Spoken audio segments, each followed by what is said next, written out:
What is up, guys? My name is Hassan and welcome back, everyone. Recently, we can see that Cisco had a small pullback and I think it's worth you guys take a look at it. So today we're going to do a stock analysis video on Cisco Systems, ticker symbol CSCO.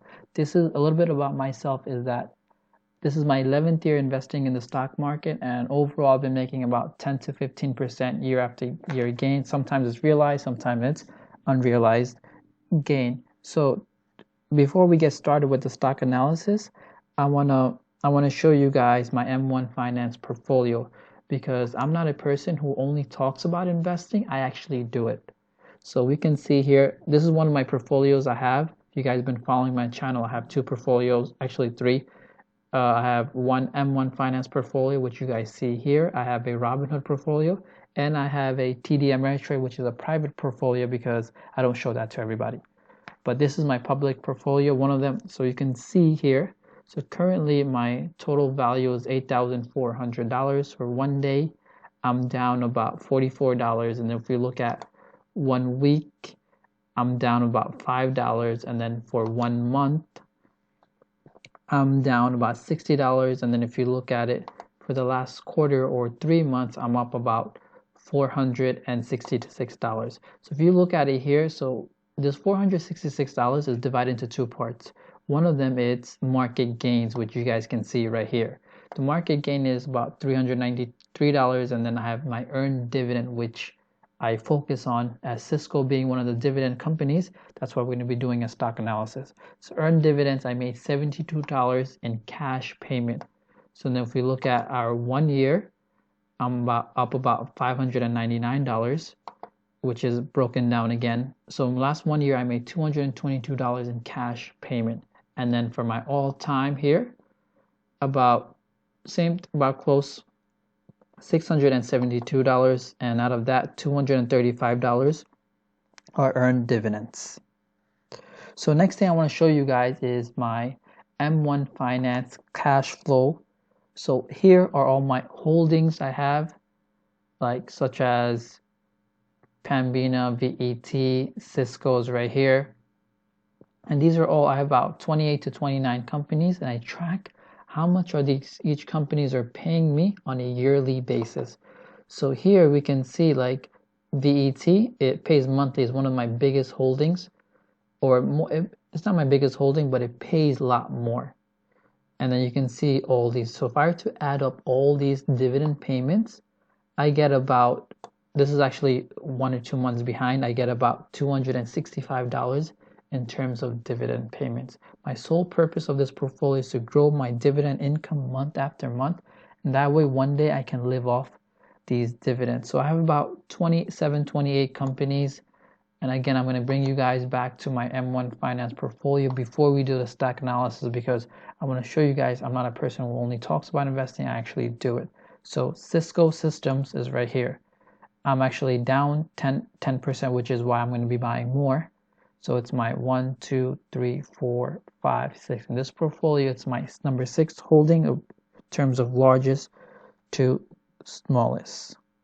So previously, guys, I made a stock analysis video. I made about 4 of them so far. And this is my YouTube channel right here. So I made about Texas.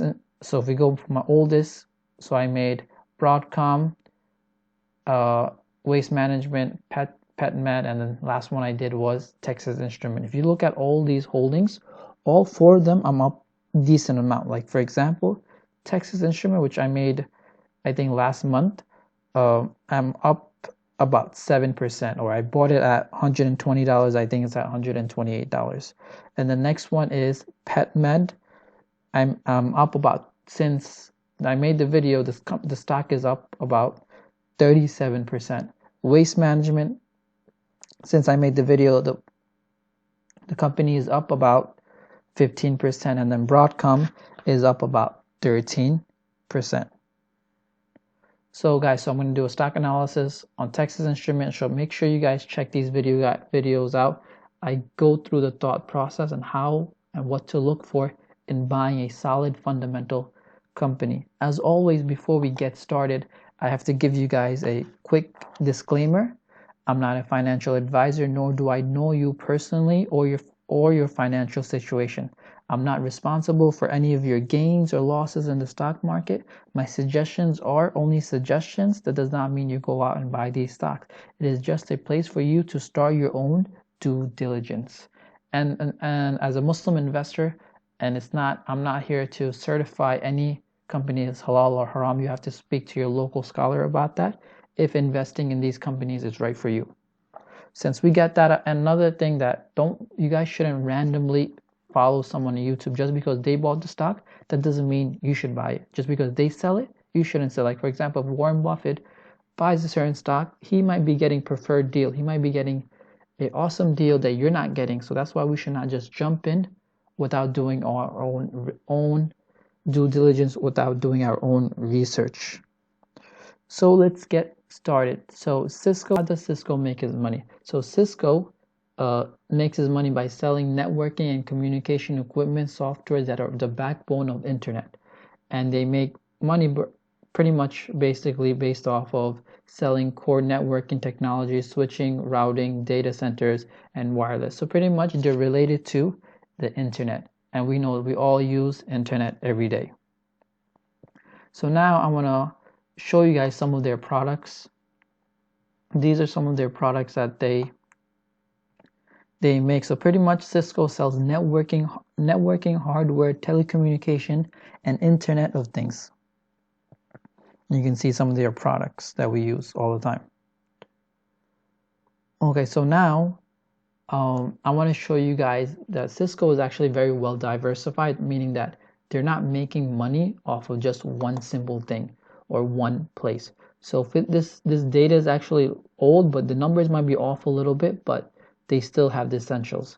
So you can see that Cisco's revenue is broken down by categories. They have about 1, 2, 3, 4, 5, 6, 7, 8 or 9 categories where they're getting their revenue from. They're not solely relying on one aspect of routing or service provider. Pretty much distributed, so it's a very well-rounded company. So that's what we want to look for. We want to look for a company that has multiple sources of income.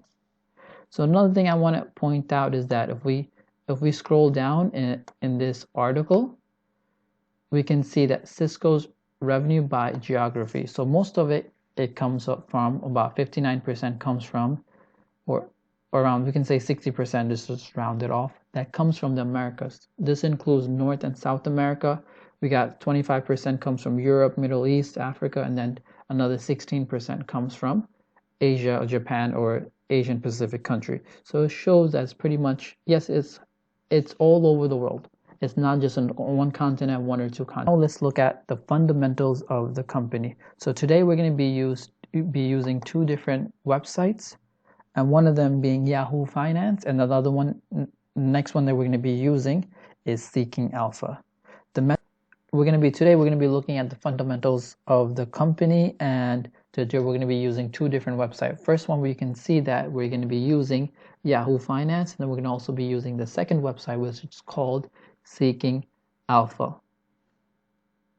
So the method that we're going to be going through, you can use the same exact method for any of your stock analysis.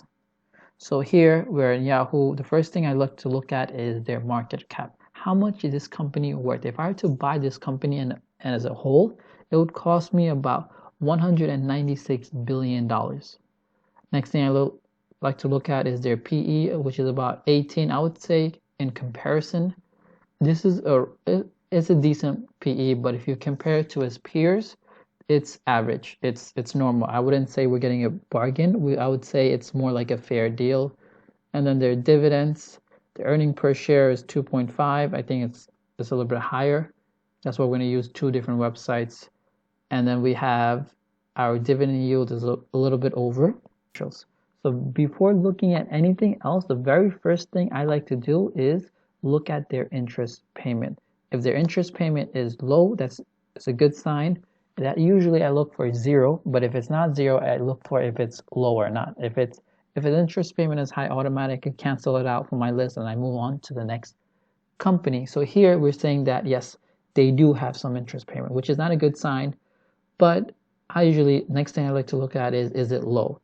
So I like to compare it with their gross profit. So we can see that their gross profit is about $32 or 33 billion, and then their interest payment is about $751 million. So I'm going to pull out my calculator, and then I'm going to do 751 divided by 32975. So we can see that here my interest payment for this company is around, based on their gross revenue, is about 2.2%, which is okay. A lot of times if it's like 3-4%, I just move away there. The company is not managing. Divided by 32975, and I get about 2.2%. So the company is paying about 2.2% of interest in comparison to their gross profit. I usually look for anything under 5 or 4 or 3%. If it's less than that, I think it's well-run company. Then they're doing a good job. They're not paying a lot of interest on their holdings. So the next thing I like to do is minimize this. Is go on top. I like to look on their revenue. So is their revenue increasing? A lot of times the company will be cutting costs, and then they'll show that their gross profit is increasing, but if their revenue is not increasing, that's a bad sign. We want to invest in companies that are constantly growing. So we can see 49, okay, 48, 49.3, 51, and then it's 51. So you can see the revenue is growing over the years, and that's a good sign. That if we look at its gross profit, we can see 30.9, 30, a little bit decrease, and then it's increasing again, which is a good sign. So next thing I looked at, after it meets my revenue, gross profit, and the interest is low or little to zero, next thing, it's meeting these criteria. Once it starts meeting these criteria, I can actually move on to the next. So if we go on the balance sheet, the first thing I like to look at is go straight down, look at their total cash. So if you look at their total cash, currently it's about 33.4 billion, because these numbers are, yes, you can see it's million, but I think it's times by 1,000. So we can see about 33 billion, but then the next thing I like to look at is their debt. So if you look at their total debt, it's about 14.4 billion. So if they really wanted to, they can, on one shot, they can wipe out all their long-term debt with the cash they're holding, which is a very good sign. I think they should do that. I think they should pay it off. I don't like to have debt. They should pay it off and keep some money. And I think they can totally do that if they really wanted to. Next thing I look to, okay, once I see that they have, look at their cash and their debt, I look at their common stocks. So we can see here as the years go by, it's 44, 45, 42, and then 40. So you can see that their debt payment, you can see here that their common stocks are decreasing, meaning that if I were to buy into this company, as the years go on, the company are repurchasing their share, buying back share, and I'm getting a bigger portion of the pie, which is a good sign. I don't want a company that is diluting their shares every year, even though the company or the stock is doing well, but I'm getting a smaller portion of the company year after year. So I want to see a company that is constantly buying back their shares, which are doing. The next thing we're going to be going into is the cash flow. So if we look at the cash flow, we're going to be looking at their debt. We can tell that the debt is decreasing. So they are paying their debt right here, debt repayment. Last year they made about 12 billion in debt repayment, which is good. There you can see the stock repurchase.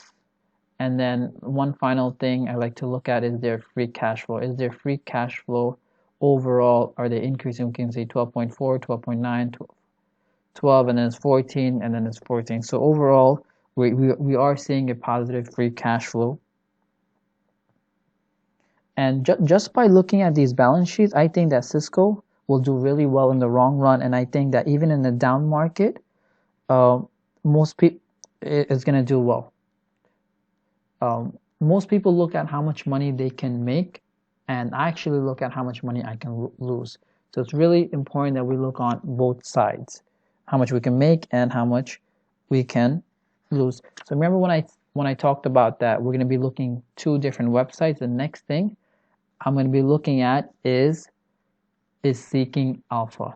So guys, if you haven't subscribed yet, make sure you guys hit the subscribe button, hit the like button. It helps the channel grow immensely, and I'm going to be able to reach out to more people and give people a better understanding of how to do fundamental analysis and just help everybody grow, because we're not against each other here in the stock market. We're actually on the same team.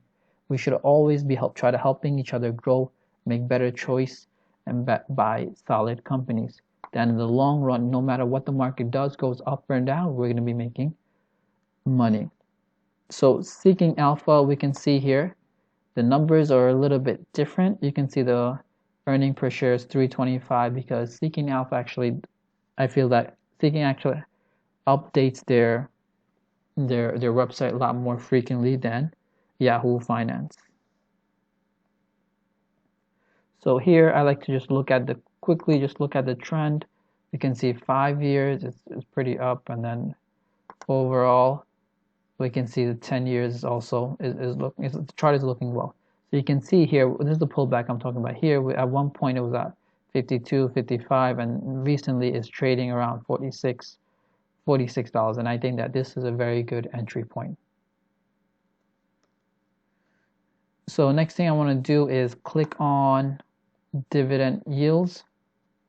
We can see that overall Cisco is providing about 3.11%.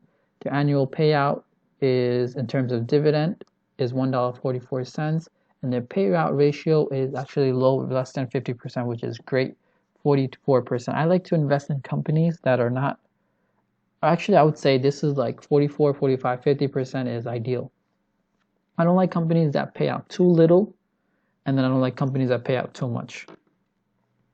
So I think 50%, 55, 60% is a good payout ratio. So, and their 5-year growth rate is about 13% in terms of dividend growth. In the last 8 years, they've been growing their dividends. So the next thing I want to look at is their dividend history. So we look at dividend history.